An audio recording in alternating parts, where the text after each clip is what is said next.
आए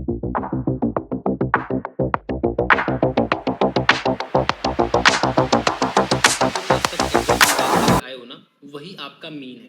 आप क्या करते हो एवरेज में, आप जो भी आपको डेटा दिया जाता है सारे डेटा का सम कर देते हो, डिवाइड बाय जितने नंबर ऑफ टर्म्स, जितने नंबर ऑफ डेटा रहता है, जितने नंबर ऑफ लोग रहते हैं उससे डिवाइड कर देते हो, तो वो आपका निकल के आ जाता है एवरेज। वही चीज यहाँ पे sum of all data divide by number of data, ये आपको करना तो आपका मीन निकल के आ जाएगा।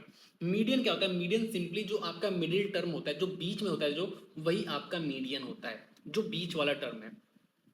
अब आपको एक बात समझनी है कि बीच में एक टर्म भी आ सकता है, बीच में दो टर्म्स भी आ सकते हैं। जैसे मैं आपको एग्जांपल दिखा रहा हूँ, जैसे मान लो आपका 1 5 6 आपका 8 11 ये आपका है। दूसरा आपको डेटा दिया है कि 1 5 6 8 11 15 आपको ये डेटा दिया है। तो आपको दिख रहा होगा यहाँ पे आपके 5 डेटा हैं। 5 डेटा में जो पहली बात तो आपको अरेंज कर लेना है, जो भी आपको डेटा दिया है वो आपको देखना है कि अरेंज है या आपको अरेंज करना पड़ेगा।